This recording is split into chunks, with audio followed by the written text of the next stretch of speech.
People my generation and younger are constantly being told these days that you have to have kids because the United States is going to run into a population crisis. We are not having enough kids. It's not going to be enough to keep the economy going.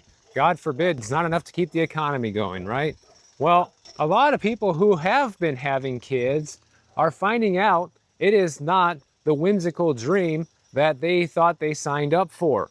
Okay? Because people are already feeling the squeeze from all the inflation that we've seen that's had an impact on everyday life, such as your food, your rent, your mortgage payment, your insurance costs, you name it.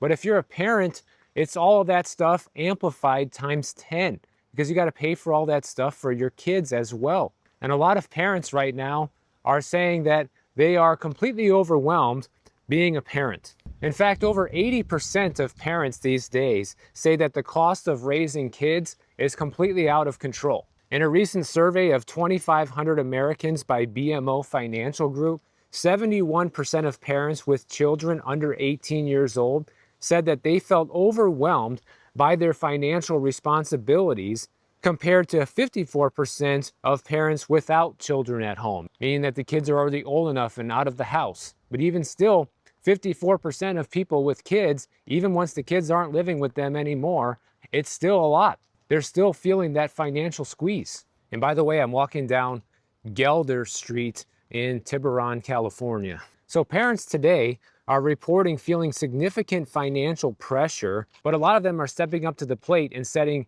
yearly budget targets that they are trying to meet. So in this survey, 83% of parents said that the cost of raising kids has gotten out of control, and 77% of parents said that they felt pressure to keep up with other families by spending more than they should.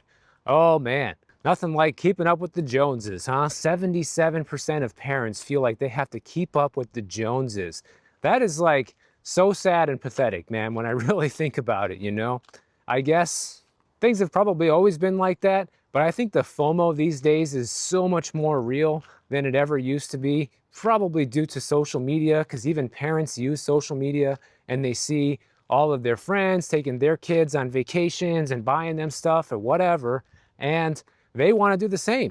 And they oftentimes end up spending money that they don't have in order to make those accommodations. In another survey of 3,000 parents by Ameriprise Financial, more than 70% of respondents said that they experienced parental guilt that resulted in overcompensating with small perks or overspending on their children. And nearly 90% of parents in this survey said that they plan to pay for some portion of their children's college education. And 57% of these parents surveyed said that they would probably or definitely help their children financially after they left the nest. So that explains why 54% of parents these days who are empty nesters are still feeling financially stretched because they're probably still giving their kids money. And I'd be willing to bet that a lot of parents today who are giving their children money, their adult children, probably had no idea what they were signing up for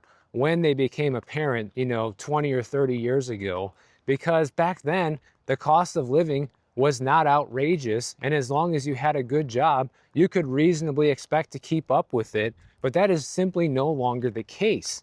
So naturally, many parents are having to make some major trade-offs in financial sacrifices, and those trade-offs often look like, are we doing a big family vacation this year, or are we going to be saving for their children's college fund, or just keeping up with the cost of living, or keeping up with the Joneses, apparently. Also, this data is backed up by Vanguard, who also found out that many parents are spending more than they expected on their kids, and those financial losses are compounded by not putting savings in high-yield accounts. Now, a lot of parents in the survey did say that they open savings accounts for their children. They encourage their kids to save for short-term goals once they get a little bit older and they can start understanding the concept of money.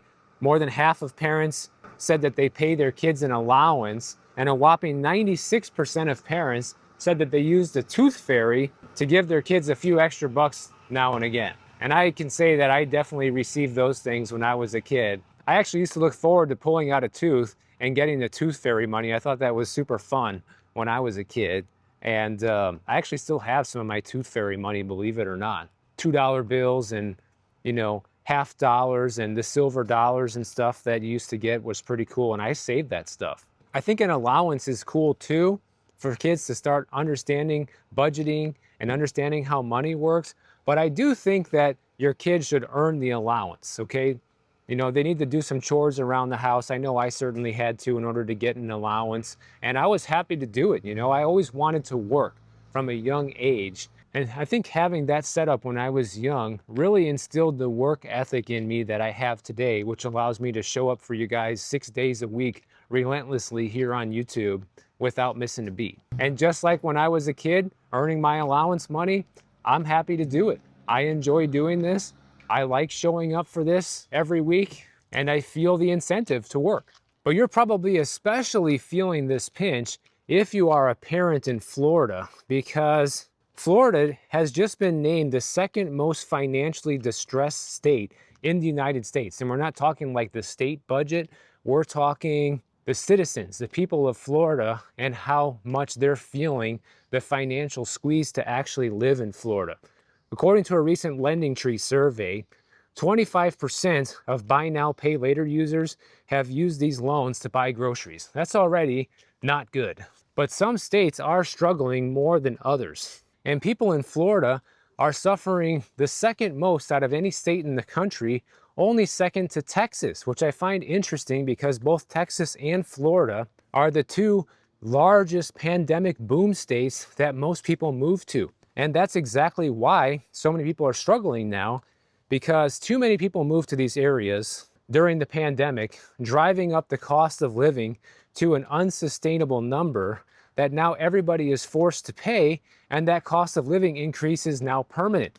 Other than the fact that home prices in Texas and Florida are coming down substantially, everything else is going up. And of course, the home prices, even though they've come down a lot in both states, are still higher than they were before the pandemic. Now, according to this report from Wallet Hub, they define financial distress as having credit in forbearance or deferring payments due to financial difficulty. So you got the most people in the country having these financial troubles in Florida and in Texas. But it's not just there. Obviously, there's a ranking. Below Texas and Florida, you have Louisiana coming in third. Then you have Nevada coming in fourth, and South Carolina coming in fifth. And to me, that's no wonder why so many people are starting to leave Texas and Florida and return to the states that they came from, because they're finding out that the grass is not always greener. It kind of was until you showed up. No offense, but you know, everything was pretty cheap until we had a massive influx of people, and now everybody has to pay the high price.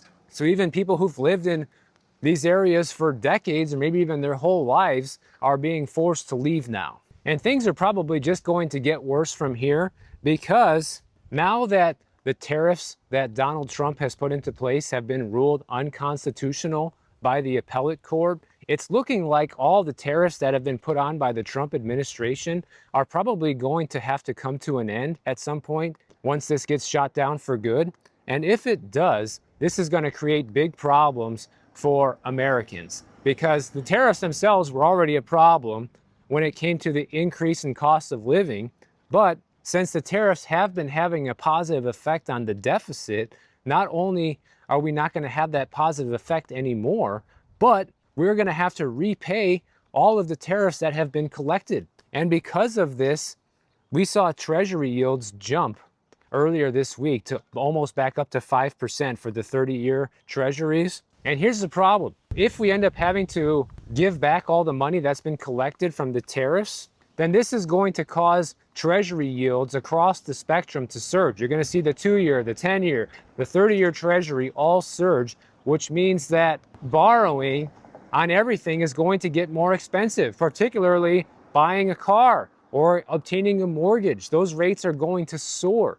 And it looks like that's the direction things are going to be headed. And the funny thing is that if the Federal Reserve decides to perform one of their rate cuts in September this month, that this is likely going to even exacerbate this problem even further. We're probably going to see all the Treasury yields go up even more once they do this. because inflation has not been squashed. It is still going up. According to the last couple of readings, we're still hovering around 3% at the official numbers. CPI is at 2.7%, and the CPE is around 3%. And it is just truly wild when you hear stories like this that shows you just how broken our economy really is. Now, what about everybody who got student loan forgiveness? Well, they're not going to be out of the clear either, because millions of people who got student loan forgiveness under Biden, well, now that the one big beautiful bill has become law, inside of this bill is a provision that will make forgiven federal student loan debt taxable income starting in 2026. And this is going to hit more than 12 million borrowers on income-driven repayment plans. And many people could be facing tax bills in the range of $7,000 to $12,000, depending on the forgiven balances and their incomes. So this is yet another financial time bomb that's going to hit our economy starting only in next year, guys. So you see, all these things have delayed effects. We're already dealing with compounded problems from last year and all the new problems that have come up so far this year. And next year, we're going to be dealing with even more issues and more people having to pay large unexpected bills with what money, right? People already can't afford the bills they have. No one's going to have the money for this. And here's how this works. If you're a teacher earning $50,000 a year and you get $40,000 in student loan forgiveness, then your taxable income for next year is going to be $90,000, potentially adding more than $9,000 to your federal income tax bill, and possibly thousands more in state taxes. The average loan balance for students who signed up for an income-driven repayment plan is about $57,000. So get ready for that too, guys. That's a new thing that just came up that people are going to have to deal with next year. So everybody who thought they were getting a free pass by getting those student loans forgiven, it's going to come back to bite them in the form of a major tax liability that they were not expecting. A couple other things I want to go over that were sent to me, because a lot of these stories I'm using today were sent to me by you guys. One of them is how Illinois is seeing the second largest surge in business losses, only behind right here in the state of California. Because these states have come up with the perfect formula to repel businesses in the form of tax people way too much, create an unfriendly business environment, and what do you get? A ton of businesses leaving in droves. And the reason why I want to bring this up is because not only do I see this happening here in California, where I'm at right now, but I'm originally from Illinois, so this hits close to home for me. According to the Illinois Policy Institute's data, it shows that Illinois lost 218 businesses to other states in 2023, which is tripling the amount of states that left before the pandemic. During that same time frame, though, California lost 533 businesses, New York lost 278 businesses, and of course, those are like the three most highly taxed states and the three most business unfriendly states. In fact, there was a whopping 2,616 businesses moving out of Illinois between 1994 and 2023.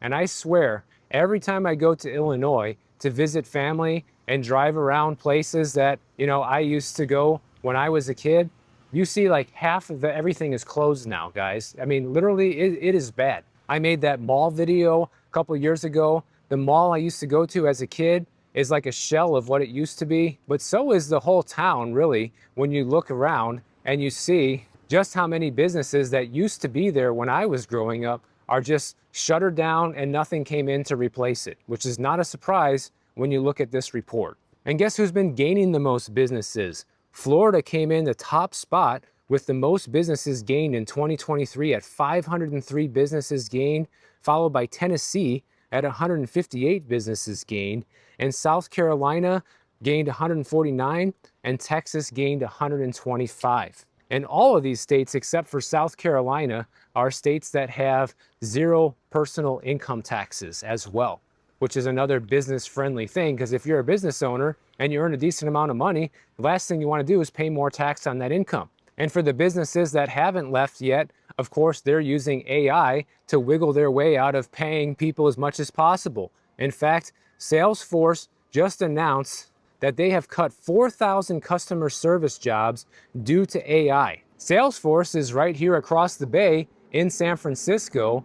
They are one of San Francisco's largest employers. According to CEO Mark Benioff, he says that I was able to rebalance my headcount on my support. I've reduced it from 9,000 heads to about 5,000 because I need less heads. So you can see how Mark Benioff views the employees at Salesforce and how valuable they are. They're just heads, you know, and heads can roll when they're just heads. And these are all customer service roles that have been taken away to AI. And I can just imagine the nightmare of when you're speaking to a robot on the phone that has no idea what you want or what the problem is or how to solve it and how that customer service experience is going for people. But hey, it's saving Salesforce money. So I hope you enjoyed today's episode of Doom and Gloom, although it is the reality that we are living in right now. A lot of people don't want to face that reality, so they like to make funny comments like that. But for those of you who want to keep up on the truth and keep up on knowing